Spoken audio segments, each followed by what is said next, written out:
నమస్కారం అండి. నా పేరు అప్పలనాయుడు. మాది రామలింగపురం గ్రామం, చీర్పల్లి మండలం, విజయనగరం జిల్లా. నేను 2016 నుండి ఈ ఫీల్డ్లో ఉన్నాను, వర్క్ చేస్తున్నాను. కానీ మిగతా మిషన్స్తో పోలిస్తే మిషన్ కొద్దిగా కంఫర్టబుల్గా ఉంది, సీట్ అడ్జస్ట్మెంట్ బాగుంది, క్యాబిన్ బాగుంది, ఫ్రంట్ బకెట్ హైట్ ఎక్కువ ఇవ్వడం వల్ల 7 యూనిట్ల బండికి 8 యూనిట్ల బండికి లోడింగ్ అనేది ఫ్రీగా అవుతుంది, ర్యాంప్ లేకుండా.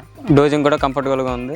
ఎక్కడైనా బురద దగ్గర దిగడు పైన సరే బండి ఫ్రీగా బయటకు వచ్చేస్తుంది. మిగతా బళ్ళకి 1500 ఆర్పిఎం పెట్టాలి, కానీ ఈ బండికి ఒక 1100-1200 ఆర్పిఎం పెడితే ఆపరేటింగ్ అనేది సింపుల్గా చేసుకోవచ్చు. స్పీడ్గా ఉండడం వల్ల మిగతా బళ్ళు ఒక 150 లోడ్స్ 200 లోడ్స్ వేస్తే వాటి మీద ఈ బండి ఇంకా 50 లోడ్స్ 60 లోడ్స్ ఎక్స్ట్రా వేస్తుంది. ఎక్కువ ఒక 9 అవర్స్ 10 అవర్స్ చేసినా సరే అలసిపోకుండా బాగా చేయగలుగుతున్నాను ఈ బండి గురించి. ఒక ఆపరేటర్గా అయితే మటుకు నాకు బుల్ వల్ల చాలా హ్యాపీగా ఉన్నాను, సాటిస్ఫైగా ఉంది బుల్ మిషన్. ఒకవేళ ఫ్యూచర్లో ఎప్పుడైనా సరే నేను ఓనర్ అవకాశం వస్తే మటుకు ఖచ్చితంగా బుల్నే తీసుకుంటాను. మాకు తెలిసిన వాళ్ళు, మా ఫ్రెండ్స్ కానీ, మాకు చుట్టుపక్కల వారికి ఒకవేళ అడిగితే మటుకు బుల్నే ప్రిఫర్ చేస్తాను నేను.